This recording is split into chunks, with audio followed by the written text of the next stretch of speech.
जीवन में खुद की बुराइयां सुनना भी बेहद ज़रूरी है, क्योंकि रोज़ तारीफ सुनोगे तो कभी आगे नहीं बढ़ पाओगे। कोई भी परेशानी आए तो धैर्य रखना, कभी निराश मत होना, क्योंकि जिसने तुम्हें लिखा है वो ब्रह्मांड का सबसे बड़ा लेखक है। प्रशंसा चाहे जितनी भी कर लो, लेकिन अपमान हमेशा सोच समझ कर ही करना, क्योंकि अपमान वो उधार है जो अक्सर मिलने पर ब्याज सहित लौटता है। ईश्वर कहते हैं कि जिस प्रकार हवा हमेशा एक दिशा में नहीं चलती, समय समय पर बदलती रहती है, उसी प्रकार आदमी की किस्मत भी समय समय पर बदलती रहती है। इसलिए अगर समय खराब चल रहा है तो परेशान मत होना, बस सही समय का इंतजार करना, अच्छा समय भी आएगा।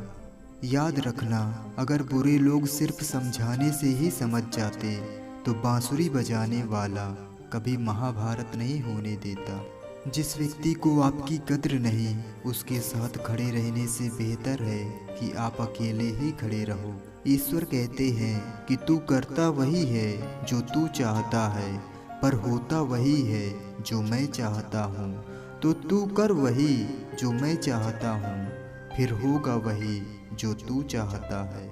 हमेशा याद रखना, ईश्वर दूसरा दरवाजा खोले बिना पहला दरवाजा बंद नहीं करता। जितना इंतजार ईश्वर आपसे करवा रहा है, समय आने पर इतना देगा कि आप संभाल भी नहीं पाओगे। अपनी ज़िंदगी से कभी नाराज मत होना, क्योंकि ऐसे बहुत सारे लोग हैं जो आपके जैसी ज़िंदगी जीने का सपना देखते हैं। अगर कोई आपका भरोसा तोड़े तो उसका धन्यवाद करो, क्योंकि वही लोग आपको ये सिखाते हैं कि भरोसा जरा सोच समझ कर ही करना। समस्या से निपटना है तो उसका हल ढूंढो, बहाने नहीं। जिंदगी में कभी भी अपने किसी हुनर पर घमंड मत करना, क्योंकि पत्थर जब पानी में गिरता है तो अपने ही वजन के कारण डूब जाता है। इंसान को कभी हिम्मत नहीं हारनी चाहिए, क्योंकि पहाड़ों से निकलने वाली नदी आज तक कभी सागर का रास्ता नहीं पूछी है। छोटी सी जिंदगी है, इसे हंसकर जियो, क्योंकि लौट कर तो सिर्फ यादें आती है, वक्त नहीं आता।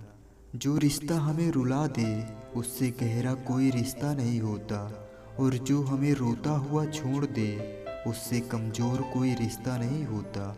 जीवन में एक बात हमेशा याद रखना, सत्य की नाव डगमगाती जरूर है पर कभी डूबती नहीं है। बनना है तो नमक की तरह बनो, ना कोई ज़्यादा इस्तेमाल कर सके और ना ही कोई आपके बिना रह सके। लोगों का मुंह बंद करवाने से अच्छा है अपने कान बंद कर लो, जिंदगी बेहतर बन जाएगी।